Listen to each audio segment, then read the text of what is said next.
sorry that. I was like, oh my god, it's 5 o'clock. Wow, this is like, you guys are so young. Yay. Yeah. Oh my god. In my mind, I thought this is like a session with cellists to go over some like question over the Veronica. So I was actually looking at that Veronica. I was like, oh, what is this? What is the hovering that Matt did? Oh no, more upvotes. That's why I was thinking. I was like, oh, what? It's 5 o'clock? Okay, sorry. Okay, this is recorded. Clearly, people are gonna see all this. If there's anything you don't want us to put on the internet, we can of course cut that out. Oh my god. We can start with this. So yeah. How are you doing? I'm good. How are you guys doing? Keeping ourselves busy. I did not sleep. Well, I was like, tonight I was gonna sleep early.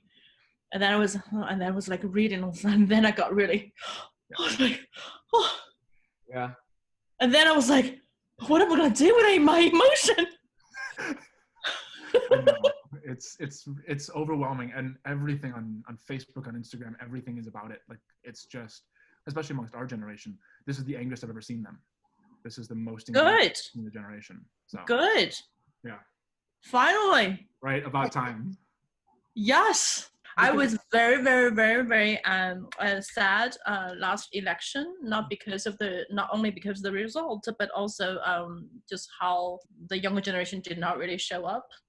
But it did matter a lot to me, especially because I'm a recent immigrant. For me, it just means a lot that you show up. Yeah. Because people in the world fight for their life of the prestige we now have, right? So I think, this is good in a way that I'm actually giving me a lot of hope. I'm like, for forever this pessimistic, pessimistic. Mm-hmm. I think the young generation this time around is going to turn out, after the last 4 years, I would be shocked if any of my friends stayed home for election day. I hope. I think so, because the future is I mean, oh my god, there's just no job. Mm-mm. I mean, let's start from there. Like, it's not about like it's no longer about ideology. You know what I mean? Like, it's the debt and it's everything that. And then when I'm in school, like in audition, I'm having like huge existential crisis. So expensive, the tuition. What are we talking about? We all feel that. I mean, it's never about like studying music. Historically, it's never really about making money, right? Mm-hmm. Like unless you're things. But the tuition, I'm talking about two separate things. Mm-hmm. The debt that you're asking the younger generation to go into to pursue something. Agreed. Well, we are starting off something fantastic. People are like, who is this she? Why is she has so much Actually, I don't have rage. I'm just saying. Sometimes I think, like, I'm actually asking myself, I'm like, do I have rage? And then I'm like, I'm having rage that I don't have rage. I'm like, why don't I have rage?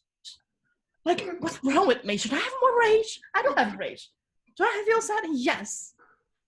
But I don't have rage. Because I know this is going to happen, Mm-hmm. It's like nothing new. Oh, actually, I take it back. I did have rage at the beginning of March when the mayor of New York said, please, everyone, go to the restaurant. Do not wear masks. I'm like, oh, it's not going to help you if you wear a mask. I'm like,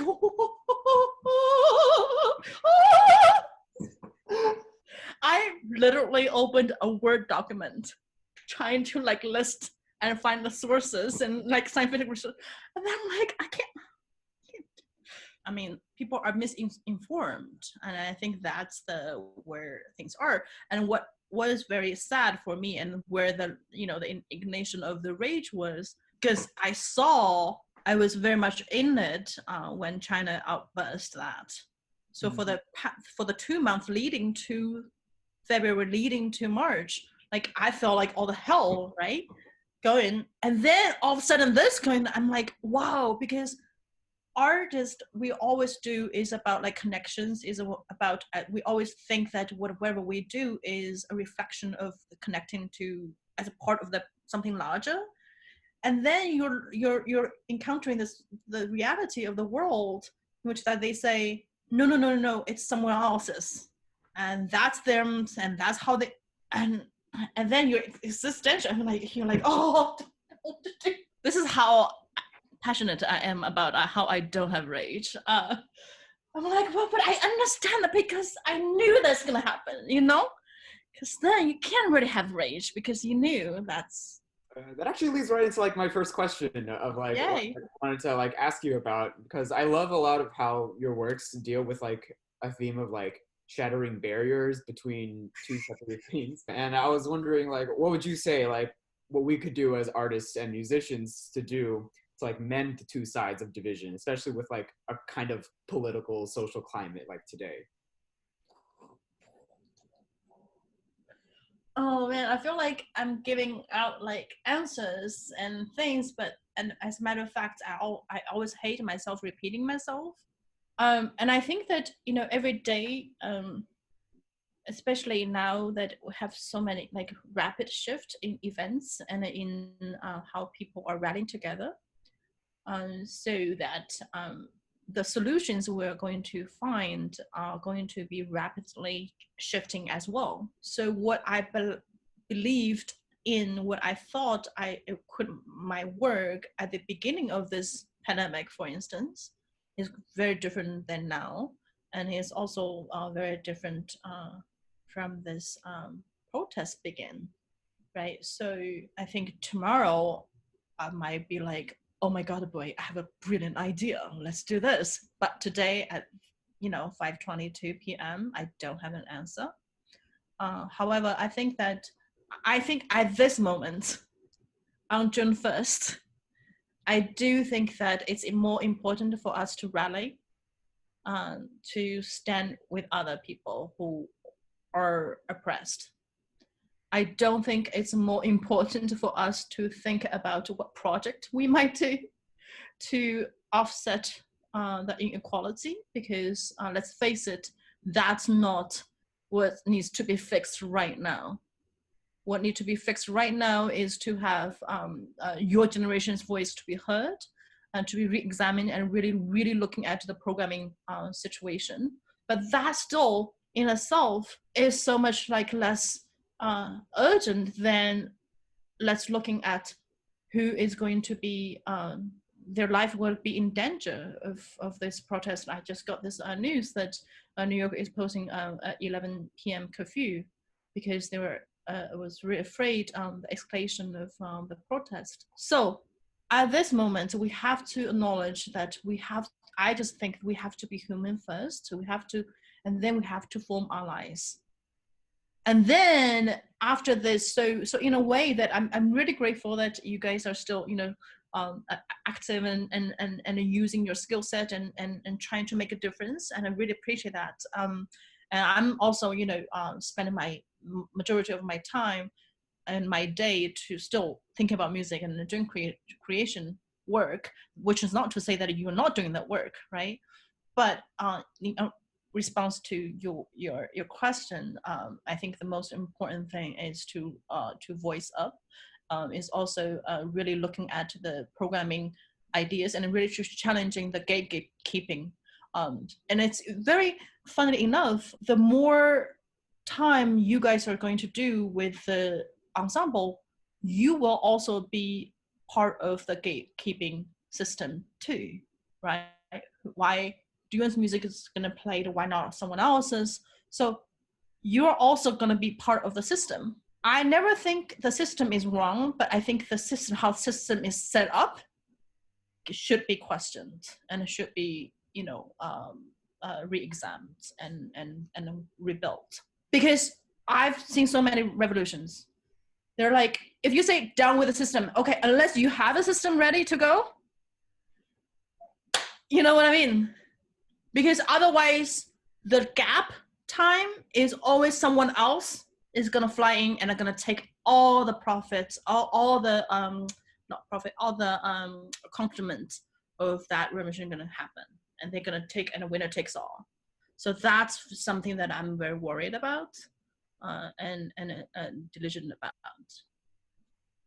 Yeah, I'm really interested in like what you're curating with the other festivals and programming voices that don't often have a voice, or things that we are often like shielded from because we don't have access to, like your Pan Asia festival, which I was really interested to also hear about. I was wondering like what could we do to encourage more programming of this more diverse music that is even less typical than like what we would hear as like what you think new music is supposed to be like. It's like this is like a whole different level of like world awareness. Like what can we do to like encourage that kind of programming? I think start from yourself. Start by that I mean start from what you think needs to be addressed most. Most importantly, you are the consumer of the art first, right? Maybe consumer is a too pronounced a word, but you are experiencing that, you are sharing that experience, but that's just fluffy words of standing word that I don't care for whatever. But what I'm trying to say is that along the way you will also be questioned. Whatever you believe in or whatever you do, you will also be questioned, and people will say, I don't trust your ideas, I think your ideas are not as strong. And if you believe what you really see is a problem, that makes you going to stand up and fight for it. Which is not to say that you don't keep actively listening, right? Listening to why people are saying such things, and then you can critique back. And that is a dialogue that we urgently need. I think we're not going to solve problems if you just think, okay, let's program, for instance, let's program 10 pieces by all women, African American, all women, underage, whatever, unknown thing, whatever. That's not going to solve the problem. Really is not. Why we are making the shift is because we see a problem. So it has to start from identification and find what is the problem that you think urgently need to fix the most, and start from that, and then elaborate and edit of how you're going to fix that steps, right? So then you are never going to be really, for instance, when we are doing some starting from like initiatives, usually it's always start from like dorm to dorm and like friends to friends, and like, oh, I like you, we jam, we vibe, and then have some idea, boom, let's do it, right? And then like a year later you're like, we represent a certain type of thing, interesting. But that's not to say we're going to dismantle everything what we're going to do, but it only means that we're going to relook at what we need to be addressing, and then we're going to amplify that. Because the issue of the world and of the society, different societies, is always going to reshift. There's no panacea to cure things. So I think this diligency of re-examining why you think issues need to be addressed is very important. I was actually going to ask you about like what you're currently working on right now with the new opera and the project with Cincinnati. Actually, I'm thinking, because the social distancing. So I'm also thinking about the challenge of how my performers who are losing their gigs, and many of you who might not be able to perform for foreseeable future, and just how the presentation of a live performance might be. So that's actually bring back to the front burner of what I'm trying to figure out to do. So I'm trying to get together a project of like an AR project with the traditional opera performers and the people performers in a garden, and just like them trying to collaborate more with the technology team and technology sectors, so that we will still incorporate, collaborate with performers, but then it can actually present in a very different way. And I think that is something that could be very interesting to experiment for the next few years. what are your ideas of like how to encourage collaboration on a virtual scale, like with the Cincinnati Orchestra? Well, that I think you saw it maybe on my site or something because it's already public released. So that is essentially they want a number of composers to write for each musicians. So I'm writing a short harp solo.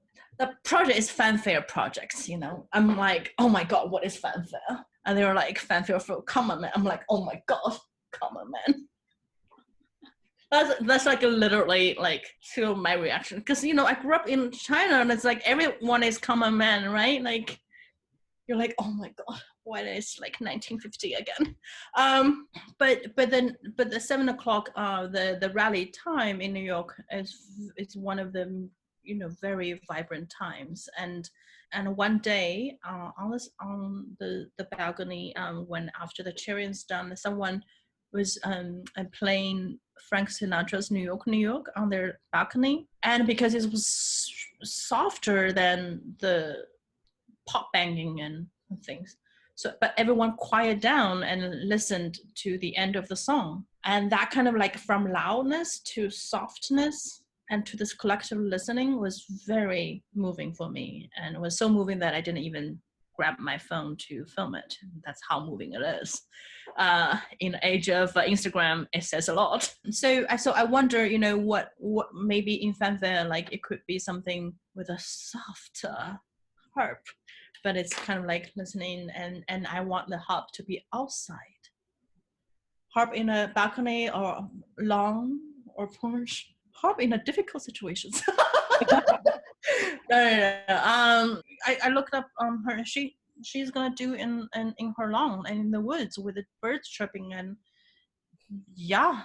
I was like, am I crazy to ask her? But then I was like, what is crazy nowadays? You know what I mean? So I'm going to ask. And then she said, yes, I can do it in the woods. I'm like, yes.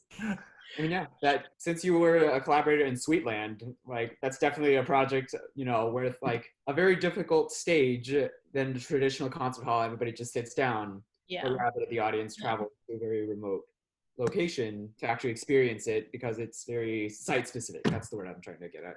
I mean, how do we encourage the openness to being able to perform things that are much more site specific or something that is more or less traditional venue? To me, it's very important to not fall the trap into site specific.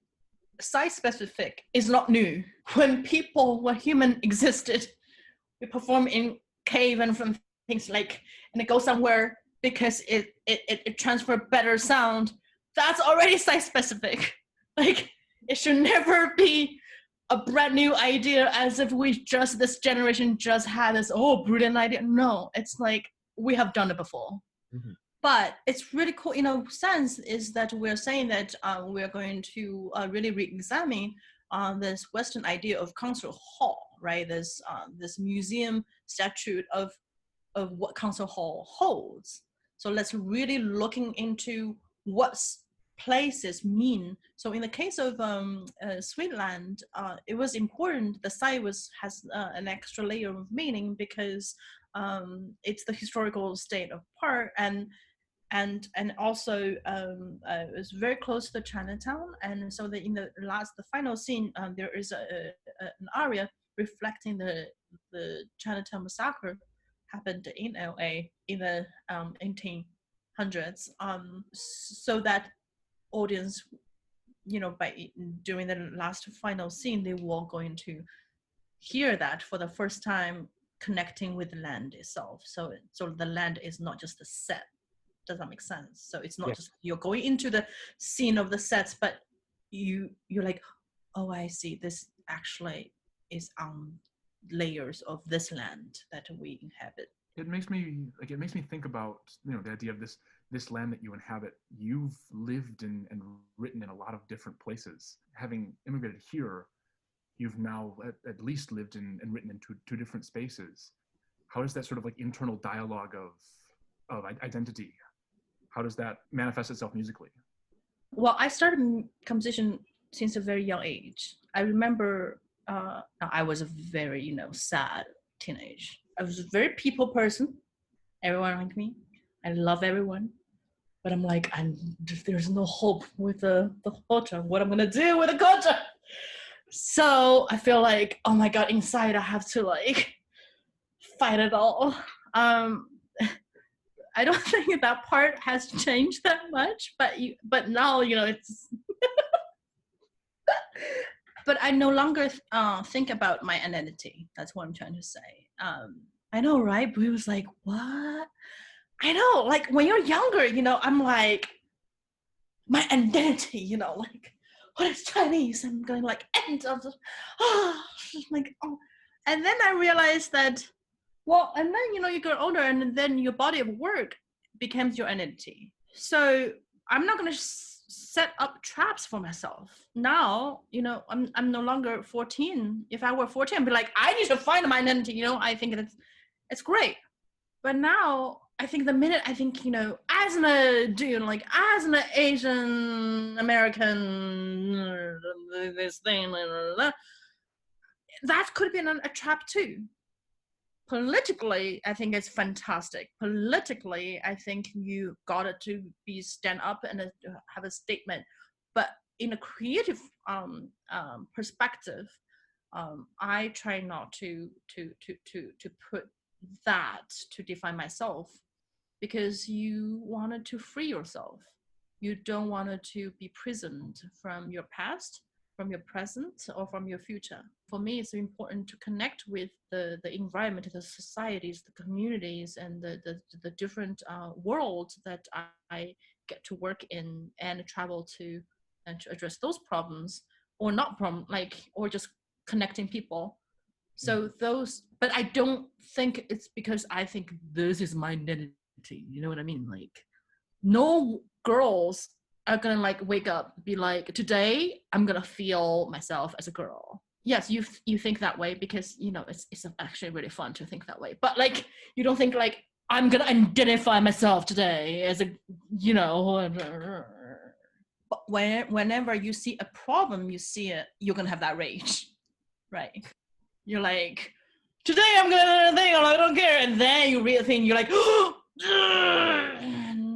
I'll have a problem, and then you're fine. Oh my God, I should have a career in some community. Yeah, anyways, we're all just we're having a great time. This is phenomenal. I know, but having humor is nice. I think that I went to Oberlin as my undergrad. I remember thinking and believing, I was like, I am very serious, so serious. And then they're like, what do you like? But writing music is fun. I'm like, what is fun? What do you mean writing music is fun? What do you mean by enjoying writing music? I'm like, I don't enjoy it. What is this enjoy business? I don't get it. It's a very serious. And then people are like, but you're very funny. I'm like, no, I'm not funny. But now I get it, oh, I see. Oh, okay, I see. I love actually watching stand-up comedies. Their way of delivery and a beat and the setup, the plot, set up the trap. And I'm like, who do you listen to? And oh my God, Hannah, she just put out the Douglas. She did the Nanette, and she had the new show called Douglas on Netflix. Highly recommended, because she I am going to tell you what I'm going to do for the next hour. So she basically form analysis herself first, and then she's like, the exposition comes from here, and boom, and you still fall for everything. You're like, brilliant. I'm like, I wish I could. It's like an overture, and then you're like, oh, I hear the theme. So actually, what I'm trying to say is actually giving me a lot of inspiration in terms of form and. I love that you find form from stand-up comedy. That makes me so happy. Yeah, I mean, it's the best. Oh my God! Now, you're getting. I was having my mind blown, because I remember learning a form analysis. Because again, I started early, right? So I was like, oh, I'm going to study form analysis. and you like read all those like words. Those words doesn't mean anything, you know, especially when I was in China, you know, like a sonata is like Chinese phonetic of sonata, you know, it's like something, you're like, oh, sure. Sarabando, sure. And a coulante is like coulante, it's like, what? So you read all those things, you're like, oh yeah, grown-up world is weird because, okay, it's like all the formulas, right? But like, instead of like math, you understand why, because there is a triangle there. But then the form, I was like, but who made the form, right? So my mind just exploded. I was like, but who made the form? But why the formulas? Like I got so confused. But apparently you need to learn, and then you learn, and then you're like, but who made the form? You stole, you know, it's like, why? Like, why it has to end this way? And then you're like, oh, the straddle is awesome because the recap is coming. I'm like, sure, right? And then the end, and then so the straddle community, like, the end always like blew me away, because in music we always trying to fix a problem, you know, like, oh, the music is gonna either start with a soft or big, or either gonna, you know, end with an encore gesture, or gonna lead you wanted to weep or wanted to something, you know, whatever. And they end with a boom, and they go. I'm like, what? That could, and then everyone love it, you know? Like, there's no solution, and then you just don't. What? Okay, this is why it gives me so much inspirations. Does that make sense? Like, because the climax actually is much before it's delivered, and it go back, but they actually tied everything from before, and they just give you, and then like, and they leave. You're like, what the? Yes, because that's the format I understand. So anyway, so I do think about because they always and because they always test with their audience responses, and before they get like a big show, they are on road for like a year just to test out their material. So by the time you see it's on a big show, like they tested all the beat, all the things, all the rhythms. They know exactly where you're gonna be like clappy. They know exactly how you're gonna do it, and they boom, and they really like test out with the form. We don't test out with the forms. We don't. We like composers. We're like, we are the god of forms. And I'm going to write something, and then your performers, oh yes, you are going to follow this form. And this form, it has nothing to do with how I think the audience is gonna react. Who cares? I mean, a lot of people do care, you know, yeah. But it's the engagement. It's not about selling it, or it's not about the mainstream, you know, like the cable news about like you have to sell within 5 minutes, within 3 minute mark. It's not about that, right? It's about like actively thinking about how to engage your audience and when to, it's the tension pull and release. I think in performance too, no?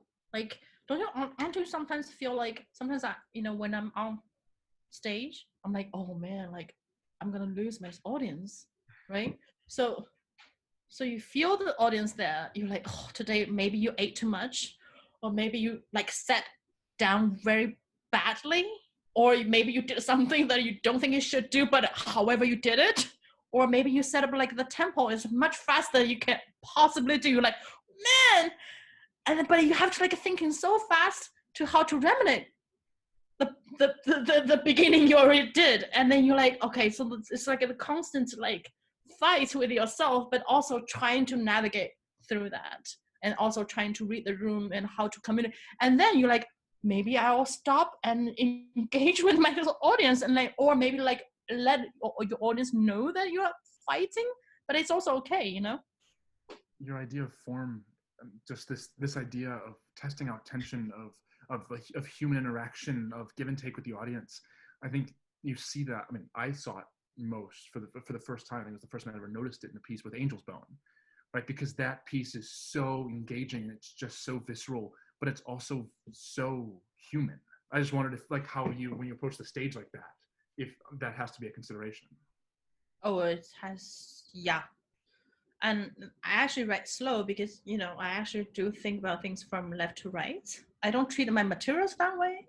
Materials is very, you know, but you think about the beats, right? And you lay out the beats, you lay out the things, and then when writing Angel's Bone, I wept too. I wept in the moments that a lot of audience wept, but then you can't be also overindulgent of your own weeping. So there's a lot of time and testing out of how things gonna work the best. I noticed that like with a lot, you have like a really, really, I like the word that it was on your website, omnivorous sense of style and approach to writing and composing. And I wanted to ask you about how you connected that with your Future Tradition initiative, and like what can we learn as like a very shielded Western European composing standpoint? What have you gained from your initiatives in like the Middle East, in Tibet, in places that like we are always never even thinking about because we're always trapped in our like little composition box in like this one specific way? Robbie, have you been back to Vietnam? Once, a really long time ago. But you can go back. I can. Yeah. Do you have relatives still back? Yeah. Yeah, start from there. Start from people you know. Start from issues that important to you. Start from people you connect with first, and really do something about it. I don't believe we are encased with just Western music, classical music. I think our training is, but not our life. So we have to be sensitive to our life. If you guys show me your Spotify listening or whatever you're listening, streaming, I'm sure it's all over the places. I would be surprised if it's not. You would actually win gold stars if you're just like, I'll be like, wow, I need to like learn that mentality.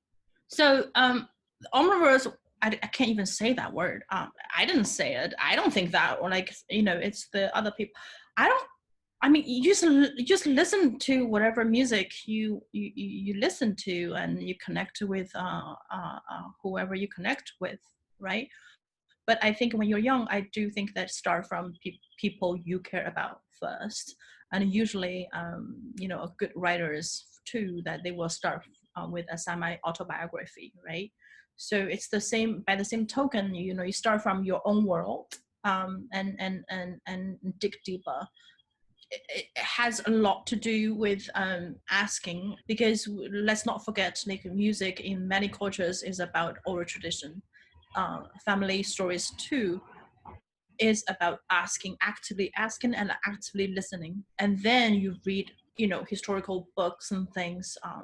But just sometimes just by just asking story, even if you think they are making up stories, it doesn't matter, because when people decide to tell you a fabricated story, the choice that they made is very fascinating too. So that itself has so much merit of what kind of details people decide to omit, what kind of details people decide to do a bit more elaboration. It will reflect on who they are, what they think themselves, and how they approach their history and the history of where they come from. So that itself is, you never really gonna see that and learn that from books, but sometimes from novels actually, because it's all from like people's imagination, right? From like book to book, like it will give you a very dry recount of what happened. Like historical things, when it covered pandemic, when it covered this protest, for instance, you will only cover from like dry events. This happened, and then by this day, this has happened, and da, da, da, da. You are in Detroit, you are gonna see things that CNN wouldn't see. You have much more merit in that, right? So I think that in terms of broadening our sensitivities, start from who you are. And also, I often say, sometimes people of non-POC, they feel like, oh, then what do I do? You know, like everyone has so many different nuanced background and humanity in it. Just be curious, just learn things, you know, learn some language. Oh my God. Even you don't have to be like fluent, you know. And I think this is why, okay, for instance, when the whole world is thinking about learning English, right? Like you can't just like not learn it. And a lot of like countries have so many dialects within their own countries, and they're like master of all that. Yeah, as Americans, you will be like so much disadvantage if you are not equipping yourself. Actually, I have a question for you guys. Oh my God, Tyler's Frozen is so cute. Actually, he's less cute. It's like, I'm interested in knowing too that, I mean, how old are you, average? 20s, early 20s. How do you think about your future in this? I always find singing is one of those paths that everybody keeps talking about. We can't sing in large groups, right? There's no, because of the way of the virus spreading. As somebody who acts more in theater than in just the concert hall, that ability to reflect times, to reflect cultures, that will come back. And it will change. It will look different, but we'll see it. I know we will. So I think that's what's keeping me going, is the fact that this will end up reflecting itself again. What about like opportunities to financials and life direction? How do you guys feel? I think this is a really important time to think about all these things, because we're just realizing how dependent we are on the interactions. And I think I've realized that is what makes what we do so special, is the interaction. And I don't think it's able to be reciprocated over in any way. And all of these platforms needs to be addressed, because our contribution is not, it's kind of just like a free thing over the internet right now for everyone. And I think it's important to figure out how to navigate that. And I don't know how to navigate that in any way, but I think it's important that we start standing up for ourselves as artists. Absolutely. And the capitalism too, right? Like, it's not about earning money is evil, you know, and it's about distribution. And I think that we should like really demanding on more federal financial support to the art segment. You like the pandemic is great, you know, like because people be like, oh my God, finally I like arts, right? Like, no, I think that this is like a good time, because before people be like, oh, I need my alone time, and oh, I need my solitude, and oh, I'm like so over all this all these concerts. And now people are like, oh my God, I'm gonna die if I don't go. So that I think it's a great time to stand up and demand. And this is why I think the European, a lot of the models are doing well during this pandemic, because the government really is taking care of the art segment. I'm also like trying to like, you know, of course there's so many inequality happening in this society, right? Like it's unbelievable. There are just like so many other people who are just in desperate need. It got to a point where I said, like, I can sit here and practice all day long, but I don't feel like it's enough right now. So I've been going down into the city and to try and clean up and help and do what I can as many as possible. But just because sometimes it feels so futile just to sit and run the same 4 bars over and over again in the face of like you said, all the inequality, all the wrong that's going through our society right now that we're finally surfacing. Like you said earlier, we can talk about projects, we can talk about potential ways to overcome this musically, but first we have to be human. Yeah, I really liked how you put that, and I think that even while keeping in mind that we have to figure out how to navigate this new situation, I also don't think that that's the most important thing right now. I think this is a really important time to think and take action on certain things. And I mean, I practiced some Bach for a couple weeks in the beginning, and I've really just been reading a lot and thinking a lot and just trying to figure out more things than necessarily just playing my instrument alone. Yes. I think that racism actually has so many shapes and shades and exists in so many places. I really like that tweet. It's just like, all the Asians, we need to call our parents and tell them like what really happened and educate from, that, right? I actually had a conversation with my mom this morning. I was like, this is really what happened, this, because, for instance, like my parents also, they're not even immigrant. Like they still have Chinese passport. So for them, they feel, maybe they shouldn't be here. Right. So they would never really feel like, oh, this is their country and that. But I was like, no one should be here, right? Like by default, everyone, yeah. So it's amazing, we've talked about, of course, right? It's not really the time to devise projects about it, but you've also managed to do that. Sweetland is that, right? An opera that erases itself, that talks about the fact that all of us don't really belong here. Yeah. Right? That we're all immigrants on this land. But I think, sometimes, I do question that, those a lot. I don't want to be the person or the artist who like have like pony tricks. Wait, say pony tricks, Trini folks, or whatever. Pony tricks. That you are sort of like hunting on the hashtag names and things to get what you get another more platforms. I think that I always question myself. Am I doing that? Am I in the danger of doing that? So that kind of self-doubt, self-criticism is always there. And I think it's really nice to have that, like you have to answer those really difficult questions. First is, am I just doing it because it's a fashion thing? Is it an in thing?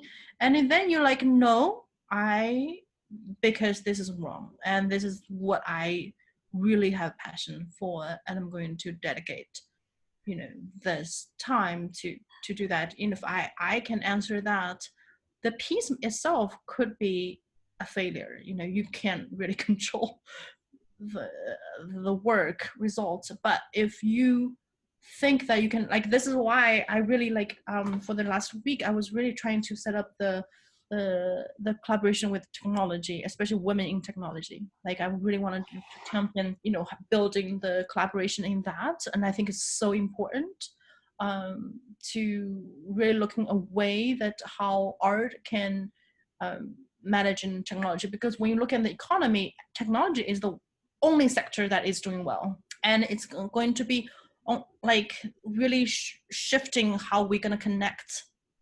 And it's a beautiful thing. And now, actually, I think it's a perfect time to get in and like convince presenters to do this. You're like, hey, now you can't sell the ticket. Maybe you can like think about other projects. You know what I mean? Like, this is why like this blind optimism gonna like buy awesomeness is because presenters are always gonna find content to do. And they're always like trying to figure out how things are scrambled. So if maybe 3 months ago, having an ensemble and doing like commission work and things might be really a valid form, maybe no longer it's a valid form anymore. Maybe there is something else that you can do and just keep like working on. I'm not saying, does that make sense, right? Like I'm like, oh. Yeah, like more like maybe like programming, like maybe inviting more people to making more music together, maybe engaging younger kids, having their story being told. And you do maybe highlight that segment of identify who those people are, and you each are, I hope that each are a great improvisers. So there could be a segment of story. I'm improvising as I'm talking, but I'm also thinking, like that could be really, really cool. So that it's not like, oh, let's look at who composer who's like having this like a repertoire for what instrumentation. obviously this is not going to go away, right? So those are not mutually exclusive. And this is why, there's a saying like, for instance, Bach is one of my favorite composers. But I really agree with one of the posts today I saw on social media. It was like, oh my God, musicians, if you are doing one more time of playing Bach from your living room and saying this is a healing time, like the people are gonna have a moment, I think in the beginning of the pandemic it was great, but right now all these other things. So I think that musicians and we artists, we're creative beings. So we have to creatively think something that responses that is rapid. It is going to be radically response to this rapidly shift time that we are in. If we don't shift fast, people will shift to us. So we cannot just like sit back. Agreed. And like you said, the first 2 months of the time frame, musicians were still scrambling for a grip on the wall. Like, what does this look like for us? I think now that those first 2 months have passed, everybody's recognizing, all right, we got to change. Like, it's not just a hold out until things get normal. There's no going back now. Everything is different. How are we going to navigate it? How are we going to learn to navigate it? What's going to be our individual solution to it? If we don't change, things will go back. And this is my belief, if we don't change, eventually the virus will be gone. Eventually, this is not the first time human race are facing a pandemic. So if we as a society, we don't stand up and change, things will go back, and same problems will persist, and that's the problem. That's beautifully said. Yeah. Well, thank you so much for having me. I'm having a whole lot of excitement. Thank you for this. This was amazing. This is good, like all this new energy. Thank you for the amount of time that you gave us and all the insight and the laughter. This is wonderful. This has been so much fun. Oh, really needed. I wish, like, if you guys do like something like amazing programming, you know what I mean? Like, not just programming. Please do another initiative. Like, don't just do programming. Mm-hmm. Will do. No, I'm serious. Like, just engage, like, because there are like poverty communities in Boston. Really, there are, and all those like public schools. If you can address to those kids, and engage something like, and I think that is something that we want to see now. I think the new music really need that kind of fresh thinking. It's not just like, it's okay to have like pop music. Who cares about that? You know what I mean? Like, who cares about like multi-genre? Who cares? But I think that we care about story perspective. So that's why I'm like, please do that. And if you need like words or whatever, like, I'm always, how to find me. Thank you so much. Thank you. Thank you. Take care, everyone. Yes, you too. Bye. Bye. Bye. Thanks so much for tuning into this week's episode of Everything But the Kitchen Sink. We hope you enjoyed it.